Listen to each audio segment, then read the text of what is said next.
আর এবার আপনাদেরকে গঙ্গাসাগরের ছবি দেখাচ্ছে, সেখানেও কিন্তু এভাবে তর্পণ চলছে। দেখতেই পাচ্ছেন পিতৃপুরুষের উদ্দেশ্যে তর্পণ করছেন, আর এভাবে একেবারে ভোর থেকে চলছে তর্পণ। মহালয়ার ভোরে গঙ্গার ঘাটে কিংবা নদীর ঘাটে এভাবে মানুষজন তারা জড়ো হয়েছেন, তাদেরকে তর্পণ করতে দেখা যাচ্ছে।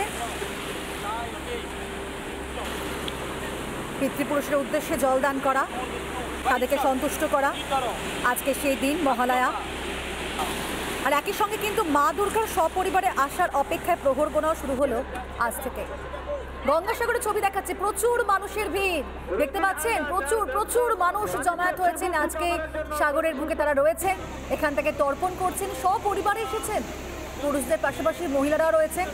এর আগে আপনাদেরকে দীঘার ছবিও দেখিয়েছিলাম, সেখানেও কিন্তু সমুদ্র সৈকতে এভাবে প্রচুর মানুষ জমায়েত করেছিলেন। আর গঙ্গাসাগরের ছবিটাও দেখুন, অনেকটা একই রকম, এখানেও প্রচুর মানুষের ভিড়। সুন্দরবন উন্নয়ন মন্ত্রী বঙ্কিম হাজরা কি জানিয়েছেন একবার শোনাবো আপনাদেরকে।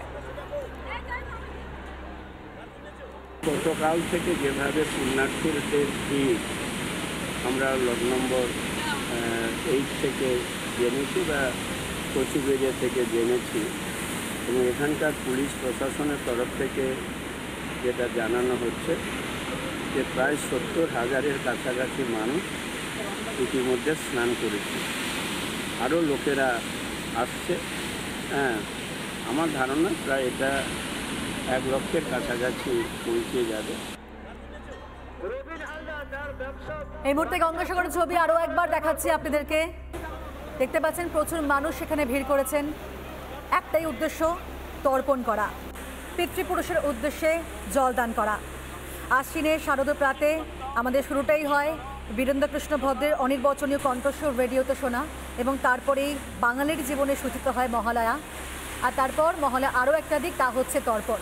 এই মুহূর্তে দুটি ছবি আপনাদের সামনে, একদিকে গঙ্গাসাগরে, সেখানে দেখতে পাচ্ছেন তর্পণ চলছে, বঙ্কিমচন্দ্র হাজরা তিনি তর্পণ করছেন।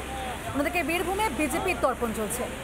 সাধারণ মানুষ থেকে শুরু করে যারা কোনো রাজনৈতিক ব্যক্তিত্ব রয়েছেন, প্রত্যেকে কিন্তু আজকের দিনে তাদের পিতৃপুরুষের উদ্দেশ্যে এভাবে তর্পণ করছেন। ছবিটা একেবারেই এক, গঙ্গাসাগর, বীরভূম, সব জায়গায় চলছে এভাবে তর্পণ। বলছিলাম আপনাদেরকে যে বাঙালির কাছে এই মহালয়া কিন্তু অন্যতম একটা তাৎপর্যপূর্ণ দিন, কারণ পিতৃপক্ষের অবসান এবং দেবীপক্ষের সূচনা লগ্নটি মহালয়া হিসেবে চিহ্নিত। তাই এই সন্ধিক্ষণ মানব জীবনের জন্য অত্যন্ত গুরুত্বপূর্ণ। আর একই সঙ্গে যেহেতু দেবী দুর্গার আবাহন মূর্তিটি ঠিক এই সময় থেকে চিহ্নিত হয়ে থাকে, তাই এটা কিন্তু আরও একটা দিক, আরও একটা ভালো লাগার দিক, আর একটা তাৎপর্যপূর্ণ দিন।